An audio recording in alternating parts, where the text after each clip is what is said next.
88, j'ai commencé à servir le Seigneur au sein d'un groupe de jeunes et puis aux côtés d'un pasteur. Et puis les choses, petit à petit, se sont enchaînées assez vite. Et à chaque fois qu'il y avait des prophéties nous concernant, ça disait toujours, je te vois, il va y avoir des guérisons, tu vas parcourir la France, le monde, il va y avoir plein de choses. Puis au début, qu'on vous donne des prophéties comme ça, vous savez ce que ça vous fait? Ça fait du bien, flattez-moi. Ça fait du bien. On se dit, wow, Dieu a quelque chose pour nous, c'est super. Mais à force d'entendre des paroles comme ça, et que rien ne se passe, à la fin, ces paroles, elles vous font mal. Je ne sais pas si vous avez déjà eu cette sensation. Et moi, je me disais, mais si Dieu me parle, je n'ai pas envie qu'il me répète toujours les mêmes choses. Si vraiment c'est Dieu qui me parle, je veux qu'il me dise pourquoi ça ne se fait pas. Je veux qu'il me dise pourquoi ça bloque. Parce qu'à première vue, il n'y a rien qui se passe dans ma vie. Et en 95, début 95, il y a eu une révélation au niveau des Écritures à propos du Saint-Esprit. Puis ça a été une explosion. Puis à partir de 95, j'ai commencé à vivre l'accomplissement de toutes ces promesses, de toutes ces prophéties. Et là, en l'espace de... En un an, j'étais invité dans les conférences, j'ai commencé à voyager un peu partout. Il y a eu une multiplication de guérisons et j'ai vu que Dieu veillait sur sa parole pour l'accomplir. Il s'est vraiment... Mais c'était au temps voulu par Dieu, il fallait qu'il se passe quelque chose avant.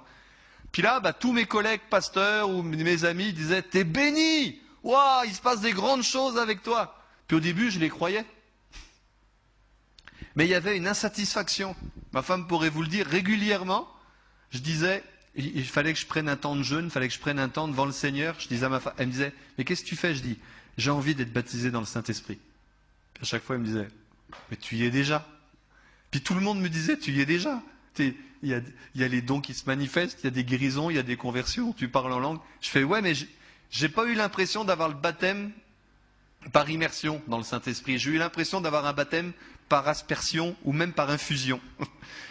J'ai pas l'impression d'être rempli de l'esprit. J'ai une aspiration à vivre ce qu'il y a dans la Bible et pour l'instant, je le vis pas complètement. Je sais pas s'il y en a qui ont ce virus-là. Mais moi, ça me faisait vraiment souffrir et ça me fait toujours souffrir parce que je vis toujours pas tout ce qu'il y a décrit dans la Bible. Et c'était une torture pour moi. Et régulièrement, je passais par des crises spirituelles où je voulais chercher Dieu.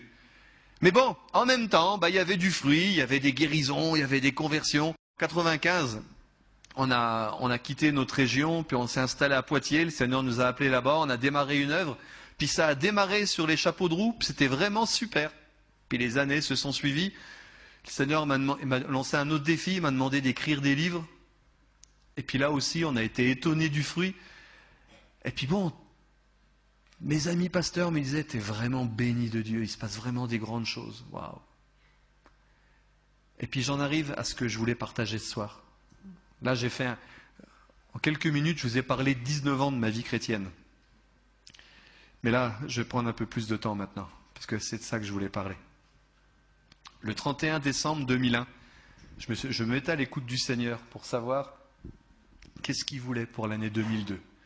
Et là, il s'est passé quelque chose. Le Seigneur a commencé à me parler. Oh, moi, je ne suis pas du style à dire le Seigneur m'a parlé, et puis entendre des voix, je ne suis pas Jeanne d'Arc, quoi. Mais il y a des moments, on sait quand Dieu parle à notre cœur. Vous êtes d'accord avec ça? Quand il y a des versets qui d'un seul coup vous explosent dans le cœur, quand vous avez l'impression que d'un seul coup vos yeux s'ouvrent, il y a des versets, vous les avez lus 20 fois, 30 fois, 50 fois, puis d'un seul coup, la vérité éclate, et où vous sentez que Dieu vous parle. Et là, j'ai vraiment senti que le Seigneur me donnait Amos 4,12. Prépare-toi à rencontrer ton Dieu. Je dis, ouh! Pour moi, c'était une bonne nouvelle, ça. Prépare-toi à rencontrer ton Dieu. Puis il y avait aussi les paraboles des talents et la parabole des mines, quand le maître vient demander des comptes par rapport à ce qu'il a confié à ses serviteurs. Puis moi, dans ma petite tête de chrétien des campagnes, je m'étais dit, bon, il va y avoir un bilan. Un bilan, en principe, c'est à la fin de l'année. Donc, j'ai toute l'année pour avoir un bilan positif et pour rattraper le tir. Moi, j'ai raisonné comme ça, quoi. Et on a démarré l'année sur les chapeaux de roue, mais vraiment sur les chapeaux de roue. On avait une deuxième église qui commençait à pointer le bout de son nez au niveau d'une ouverture. Il fallait que je prépare les cours de l'école biblique. Il y avait un autre livre qui devait sortir. J'étais invité, j'avais du mal à dire non aux invitations, donc je courais à droite, à gauche. Et j'ai même commencé à travailler de nuit. J'ai commencé à être hyperactif. Et je sentais bien, je commençais à avoir des voyants rouges là qui s'allumaient dans ma vie, mais j'avais déformé la notion de la foi. Je disais, je peux tout par celui qui me fortifie. Je suis plus que vainqueur, je vais y arriver. Et je continuais. Et puis fin février, je devais aller enseigner dans une école prophétique sur la guérison divine. Et puis après, j'allais avoir quelques jours de repos. Donc j'ai été enseigné là-bas. Et dès le premier soir, j'ai eu une infection urinaire. Il y en a qui savent ce que c'est, une infection urinaire? Ça fait mal. Surtout chez les hommes, il y a quelques centimètres de plus où ça brûle, quoi. Et là, ouh. Donc, je me suis dit, je ne vais pas me plaindre. Je viens bâtir leur foi pour la guérison divine. Et puis là, je vais leur dire que je suis malade, donc je ne vais pas le dire. Puis ça va être comme les autres fois, je vais m'en sortir. Puis vous savez quoi? Ben, je ne m'en sortais pas. J'avais juste la grâce, c'est pendant que j'enseignais ou que je prêchais, je ne sentais plus rien. Mais dès que je rentrais, je faisais nuit blanche sur nuit blanche. Toutes les 20 minutes, je vous parle comme en France, hein, d'accord? Je pissais des rasoirs, quoi. Toutes les 20 minutes, c'était terrible. Et là, vraiment, ça nous tire sur la mine, quoi. Hein, et une nuit, 2 nuits, 3 nuits. Le pire, c'est qu'en journée, je priais pour les malades étaient guéris. Et moi, j'étais malade, mais terrible. Terrible. Mais à la fin, vous en avez mal dans le ventre, vous avez mal au rein, c'était vraiment terrible. Puis là, la fièvre a commencé à monter. Le jeudi soir, je devais faire une réunion plénière, on avait 30 kilomètres à faire. J'ai fait une réunion plénière, il y a eu une multitude de guérisons, et moi j'étais complètement fiévreux, je priais pour les gens et je frissonnais. Les gens étaient guéris, et moi je restais malade. Et là, il y avait des choses que je ne comprenais plus. Et le lendemain matin, il ne me restait plus qu'une matinée à enseigner, je dis bon, j'enseigne la matinée, je prends le train, je rentre chez moi, puis là je me soigne. Et là le matin, pendant l'enseignement, d'un seul coup j'ai commencé à trembler. Mais ce n'était pas l'onction, ce n'était pas une manifestation de l'esprit. Mon corps a commencé à trembler doucement, puis d'un seul coup il a commencé à être secoué. Et j'avais même du mal à parler, mes dents s'entrechoquaient, mon corps commençait à bouger comme ça. Et quand je fermais les yeux, j'avais des arcs électriques derrière les paupières. Ça allait vraiment très très mal. J'ai dû arrêter l'enseignement. J'ai dit, on va faire une pause. Je disais, sûrement ça va passer, je vais recommencer après. J'ai changé de pièce, je me suis étalé par terre. Tellement je tremblais, je faisais des bonds sur le sol. Il y a des gens, ils ont mis des duvets sur moi, les duvets ne tenaient pas. Ça capotait dans tous les sens, quoi. C'était vraiment terrible. Et là, d'un seul coup, j'ai senti la mort m'envahir. Et j'ai eu le temps de prier pour ma femme, pour mes enfants, et je ne me suis pas monté un bateau. Je savais que j'étais en train de mourir. En fait, avec le recul, ce qui était en train de se passer, c'est que j'étais en train de faire une septicémie aiguë. Donc c'est un empoisonnement de tout le sang. Et l'infection était passée dans le sang, et là, ça commençait à vraiment très très mal tourner. Et j'avais des fonctions qui ne répondaient plus, et j'ai juste eu le temps de prier, puis d'un seul coup, je me suis senti partir, je sentais que je partais, que je mourrais. Et au moment le plus critique, alors il y avait 5-6 personnes dans la salle, et ces gens-là, le Seigneur a vraiment, juste avant que je parte, je leur ai dit surtout n'appelez pas le médecin, j'en ai rajouté à ma folie, quoi. Je voulais être sûr de prendre le train. Et puis ils ont été soumis, ils n'ont pas appelé le médecin. Mais parce qu'il y a eu une telle présence de Dieu qui est tombée dans la salle, qu'eux, ils ont cru que tout se passait bien. Ils ont cru que je m'étais endormi, en fait. Mais au moment le plus critique, au moment où je suis passé de l'autre côté, et là je ne vous montre pas un bateau, Jésus m'a saisi. Et j'ai eu ma rencontre avec Jésus. C'était le 1er mars 2002. Je m'en rappelle, c'était un vendredi. Il était 11h du mat. À 11h du mat, le 1er mars 2002, Jésus m'a saisi et j'ai comparu devant lui. Et pour vous donner une idée de la distance, c'est comme si Jésus est là et moi j'étais là. Et je le voyais aussi net. Ça faisait 19 ans que je disais « Seigneur, je veux te voir. Seigneur, fais-moi voir ta face. J'ai envie de te voir. » Le jour de gloire était arrivé. Hein, ça fait un peu français, ça. Le jour de gloire était arrivé, mais j'avais prévu un autre scénario. Je n'avais pas prévu que ça se passe comme ça. Et c'était à la fois le jour le plus merveilleux et à la fois le jour le plus terrible de ma vie. Ça a été terrible. Je me suis retrouvé devant Jésus. Je veux juste vous dire, peut-être je suis sûr vous le savez déjà, Jésus existe. C'est pas une légende chrétienne. C'est pas juste une carotte pour nous faire avancer. Jésus existe vraiment. Amen. Il existe vraiment. Puis, il est amour comme la Bible dit qu'il est amour. J'ai jamais senti l'amour comme j'ai senti dans sa présence. Mais vous savez le pire, il est saint comme la Bible dit qu'il est saint. Et puis, à son contact, je me suis jamais senti aussi mal de ma vie. Ça faisait des années que je pratiquais pas le péché. Quand je dis pratiquer, je peux vous dire, ça faisait des années que j'étais un pharisien des temps modernes, je pratiquais pas le péché. Ça veut dire, jamais je préméditais un péché. Et si je commençais à faire quelque chose et que le Saint-Esprit me reprenait, j'avais pas un mauvais calcul en disant je continue puis je demanderai pardon plus tard. Je m'arrêtais net. Vous comprenez ce que je veux dire? J'avais bonne conscience devant Dieu. Mais quand je me suis retrouvé devant lui, j'ai été convaincu de péché. Parce que j'ai découvert que le péché, c'est pas seulement ce qu'on fait, c'est aussi notre état. Qu'on a un état de péché. Puis que la chair, elle est complètement pétrie dans le péché. Et là, ça a été un jour terrible pour moi. Ça a vraiment été un jour terrible parce qu'il m'a montré tout ce que j'ai fait dans ma vie chrétienne. Vous savez, en temps terrestre, d'après les témoignages, il y en a, ils disent que ça a duré 25 minutes, d'autres ils disent que ça a duré 3/4 d'heure. Je ne sais pas combien de temps ça a duré. Moi, j'ai eu l'impression d'avoir passé plusieurs jours avec Jésus. Parce qu'en fait, dès que tu passes de l'autre côté, il n'y a plus la notion du temps. Et il m'a passé toute ma vie en revue depuis ma conversion. Il ne m'a pas parlé de mes horreurs quand j'étais punk. Il ne m'a pas parlé des mauvaises choses que j'ai fait avant. Il m'a parlé de ma vie chrétienne. Le reste, il l'a jeté au fond de la mer. Est-ce que vous me suivez? Puis il a mis un panneau, pêche interdite. Même lui, il ne va pas y pêcher. Mais toute ma vie chrétienne, il l'a passée en revue. Il m'a montré tout ce que j'ai fait pour lui, comme sur un grand écran. Mais vous savez le pire, c'est qu'en même temps, il me faisait écouter les motivations de mon cœur pour chaque action que j'ai fait pour lui. Et là, ça a été terrible. Parce que j'ai vu tout ce que j'ai fait par orgueil, tout ce que j'ai fait pour prouver aux autres, tout ce que j'ai fait par compétition, tout ce que j'ai fait par légalisme, tout ce que j'ai fait sans conviction, tout ce que j'ai fait par esprit de revanche, tout ce que j'ai fait juste pour prouver.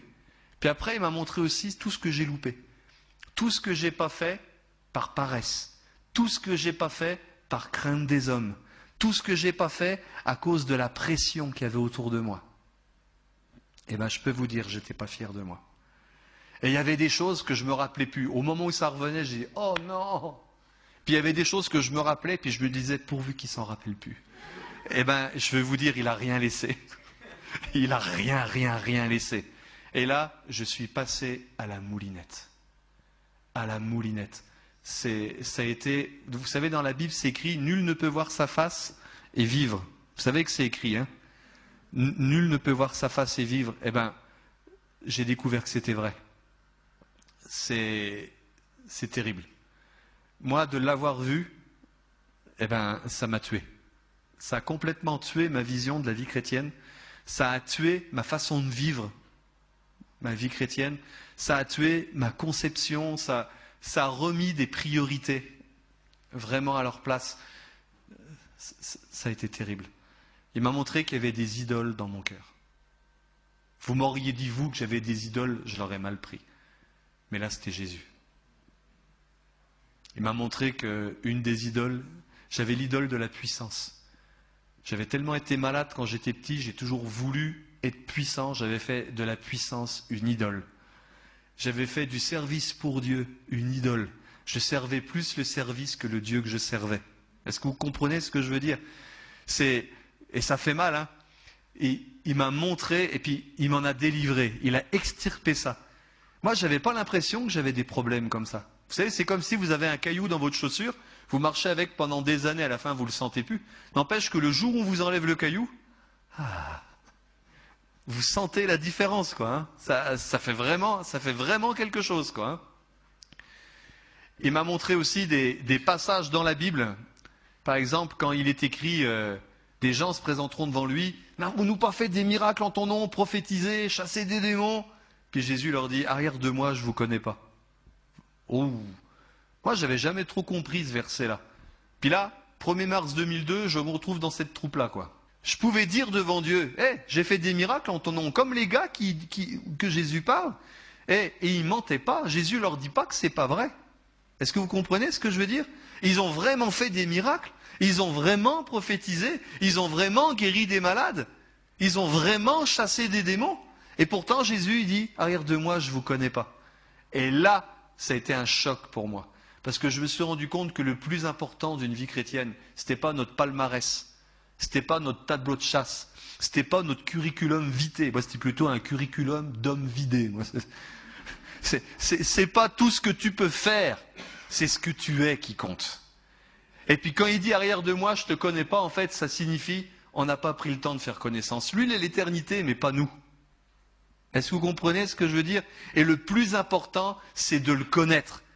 C'est pas de le servir, c'est pas de faire, c'est de le connaître. Et je me suis rendu compte que j'ai fait plein de choses pour lui sans le connaître, sans chercher à le connaître. J'avais négligé que le plus grand commandement, c'est tu adoreras l'Éternel ton Dieu et tu le serviras lui seul. Ça commence par une relation et après ça va à un service. Et moi, j'étais dans le service, et je négligeais la relation.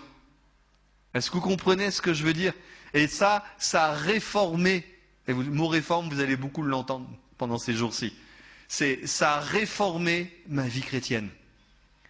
J'ai compris que les priorités, ce n'était pas dans le palmarès. Ce n'était pas dans ce qui amenait les applaudissements sur terre. Ah, j'avais des applaudissements sur terre, mais au ciel, j'étais loin d'avoir des applaudissements. Ça a été un jour terrible. Vous avez compris les paroles qui sortaient de ma bouche? C'était un jour terrible. Et je me suis rendu compte que dans la Bible, il est parlé qu'on va tous passer par un jour comme ça. Tous sans exception. Il nous est dit que nous allons tous comparaître au tribunal de Christ. Je ne vais pas faire une étude biblique sur le tribunal de Christ, mais il nous est dit que toutes les motivations des cœurs seront mises à la lumière. Je ne suis pas en train de vous dire que je suis passé au tribunal de Christ, mais ce que j'ai vécu, c'est au moins ça. Ça se trouve, c'est encore plus fort, le tribunal de Christ. On va tous y comparaître. Et là, ouïe, aïe, aïe. Moi, je prends pour une grâce le fait que le Seigneur m'ait renvoyé sur terre. Puis je sais qu'il m'y a renvoyé pour être un message incarné. Pour dire, de la part de Dieu, arrêtez et sachez que je suis Dieu. Il y a des choses plus importantes que le ministère. Il y a des choses plus importantes que les œuvres. Il y a ce que l'on est, il y a ce que l'on vit. Amen. Il y a qui Christ est en nous. Il y a ce qu'on connaît de lui. Moi, vous savez, j'ai toujours été un amoureux de la Bible. Mais vraiment. Au début que j'étais chrétien, je la lisais au moins 2 fois par an. Je ne savais même pas qu'il existait des livres chrétiens. Donc, comme je voulais en savoir plus sur Jésus, je lisais la Bible. Et j'ai toujours été un amoureux de la Bible. Puis vous savez ce que Jésus m'a dit? Il m'a dit, j'ai été honoré par ta recherche de la vérité. Mais j'aurais voulu que tu aies le même zèle pour découvrir, pour apprendre à connaître la vérité en tant que personne, et pas seulement en tant que livre. Et Jésus est aussi la vérité. Amen. Et des fois j'entends des gens, c'est pas en Suisse, c'est seulement en France, mais il y a des gens qui sont contents de dire, moi je suis quelqu'un de la parole. Ça se dit pas en Suisse, ça, si? Vous le dites chez vous? Non, c'est seulement en France. C'est un défaut français, ça. Mais même des fois, il y a des pasteurs, ils disent, ah, ça, c'est quelqu'un de la parole. Comme si c'était un honneur d'être quelqu'un de la parole. Mais Dieu, il n'a jamais voulu qu'on soit quelqu'un de la parole, il veut qu'on soit des gens de l'esprit. Et l'esprit ne va pas contredire la parole. Mais la lettre tue si elle n'est pas vivifiée par l'esprit. Amen. Puis des fois, tu vas juste être un dictionnaire de théologie ambulant sur 2 pieds, et tu ne vas pas connaître Dieu. On va connaître des choses sur Dieu, on peut accumuler des informations sur Dieu sans le connaître lui personnellement. Amen.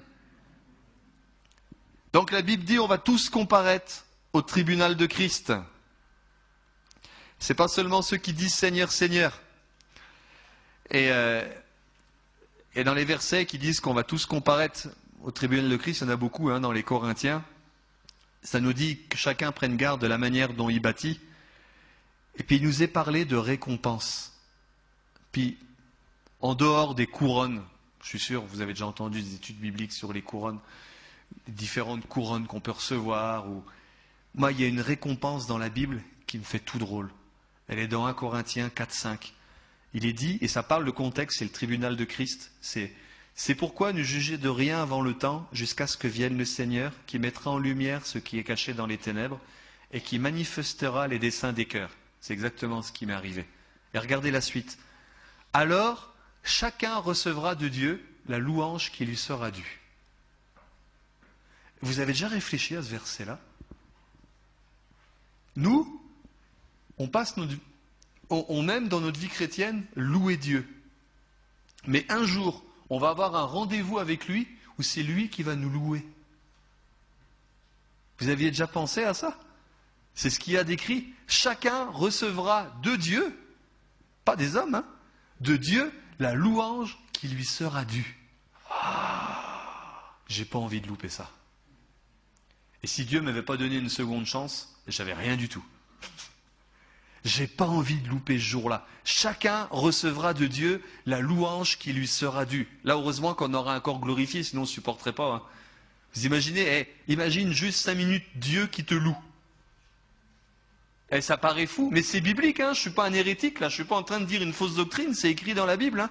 Chacun reçoit de Dieu la louange qui lui est due. Ça ne m'étonne pas qu'au ciel, il y aura des pleurs et des grincements de dents. Ceux qui vont louper ce moment-là, ceux qui seront juste sauvés, mais comme au travers du feu. Vous imaginez la catastrophe? La Bible dit, on a tous droit au même ciel. Le salut est gratuit, mais tu as la place que tu mérites. Il y en a, ils vont dire, il est en train de nous prêcher les mérites. Non, non. Au ciel, on n'aura pas tous les mêmes privilèges. Hein. La Bible est claire là-dessus. C'est comme dans le lac de feu, tout le monde n'aura pas le même châtiment. Il y en a qui seront plus châtiés que d'autres. C'est écrit dans la Bible, ça. Et au ciel, il y aura différentes récompenses. Et il y aura différentes places. Même Jésus était incapable de dire lequel elle est à sa droite ou à sa gauche. Moi, en tout cas, ce que j'ai l'impression, je ne vous le dis pas comme une doctrine, mais plus tu as été près de Jésus sur terre, plus tu seras près de lui au ciel. Amen. Et plus tu as vécu par correspondance sur terre, plus tu seras vers la frontière du ciel. Moi, il me semble que ça va être comme ça. Mais on ne va pas tous avoir les mêmes privilèges. Et des fois, on vit comme si notre vie chrétienne se terminait à notre mort. Moi, je veux juste vous dire une chose, je veux juste vous interpeller sur une chose. Là, on a la vie éternelle. Est-ce que vous êtes d'accord? Hein? Quiconque croit en lui, il a la vie éternelle. Si tu es né de nouveau, tu as la vie éternelle. La vie éternelle, ce n'est pas une assurance vie après la mort. Ça ne commence pas le jour où tu meurs physiquement. La vie éternelle, c'est maintenant. Amen. On a déjà la vie éternelle. Est-ce que vous êtes d'accord avec ça? On l'a déjà. Mais la vie éternelle, qu'est-ce que ça veut dire? Ça ne veut pas dire une vie qui n'a pas de fin. Quand il est parlé de vie éternelle, en grec, c'est Zoé. Et Zoé, c'est la vie même de Dieu. Il nous est parlé de la vie divine. Quand on dit que tu as la vie éternelle, ça ne veut pas dire que tu ne vas jamais mourir, ça veut dire que tu as un autre principe de vie en toi. Il y a la vie divine. Amen. Et on est censé vivre autre chose. On est vraiment censé vivre autre chose. Et on n'est pas obligé d'attendre le ciel pour vivre des choses du ciel. On peut vivre des choses du ciel maintenant. Est-ce que vous êtes d'accord? Et on vit déjà la vie éternelle. On ne vit pas les moments les plus glorieux de notre vie éternelle. Mais vous savez quoi? Peut-être ça va peut-être en réveiller quelques-uns. Mais on vit les moments, actuellement, les moments les plus importants de notre vie éternelle. C'est actuellement. Parce que c'est ce qui se passe pendant notre court séjour sur terre qui va déterminer la qualité de notre éternité. Ring-a-ding-a-ding. Est-ce que vous comprenez ce que j'ai voulu dire? On vit actuellement les moments les plus importants de notre éternité. Pas les plus glorieux, parce que c'est sûr au ciel, oh, ça va être super. Mais on vit les moments les plus importants, parce que c'est ce qu'on vit maintenant qui va déterminer la qualité de ce qu'on va vivre là-haut et pendant l'éternité. Puis je veux juste vous dire, allez, le plus jeune d'entre nous, le maximum, allez, il lui reste, allez, combien? 90 ans à vivre. Vous dites 90 ici, ouais. Un maximum, même si la médecine fait des progrès, je ne pense pas qu'on ira beaucoup plus loin. Qu'est-ce que c'est 90 ans? C'est un clin d'œil à côté de l'éternité. Amen. Donc ça, c'était la première partie de ce que je voulais partager. C'était juste ce côté, Dieu veut réformer nos cœurs. Il veut donner une autre conscience de ce qu'est la vie chrétienne. On a vraiment besoin de se faire percuter par la vérité. On a vraiment besoin de remettre des priorités. Moi, ce que j'ai découvert, je vais le développer dans d'autres rencontres. Mais pendant longtemps, on a essayé d'avoir une bonne vie chrétienne. Puis on a écouté, on a lu des livres sur comment avoir une bonne vie chrétienne. Puis on a écouté des prédicateurs sur comment améliorer sa vie chrétienne. Puis on a cherché à avoir une super vie chrétienne. Puis je vais peut-être vous choquer dans ce que je vais dire, mais au ciel, ils n'en ont rien à faire de notre vie chrétienne. Parce que la vie chrétienne, c'est encore ton moi qui se christianise. Est-ce que vous me suivez? Ce qui intéresse le Père, c'est que ça soit la vie de Christ en toi, et que ça ne soit pas ton moi christianisé. Rengedengedeng. Ça, c'est sortir de la religion pour entrer dans la relation. Vous savez, pour avoir une religion, pas besoin d'avoir un clocher avec des cloches en dessus. Il y a des fois, on se fait des messages anti-religieux, puis on voit la religion chez les autres. Moi, j'ai appris à détecter ce qu'était la véritable religion. Vous savez, c'est quoi être religieux? Eh bien, c'est vivre pour Dieu sans le connaître. C'est faire des choses sans le connaître. C'est christianiser son moi et ne pas vivre la vie de Christ. Eh bien, ça, c'est être religieux. Amen. Ça n'a rien à voir avec le port d'une cravate, ça n'a rien à voir avec une croix dans l'église, ça n'a rien à voir avec une liturgie, ça n'a rien à voir avec ces choses-là. Être religieux, c'est faire des choses à distance. Sans vivre. Et on peut vivre quelque chose de fort avec lui. Amen. On peut vraiment vivre quelque chose. Et moi, vous savez, de l'avoir vu, c'est comme si mes yeux ont été brûlés. Quand je suis revenu, la première chose que j'ai dit, j'arrête le ministère. J'avais même plus confiance en moi. Les gens qui étaient autour de moi disent, non, ça c'est du diable. Je dis, c'est pas le diable que j'ai vu.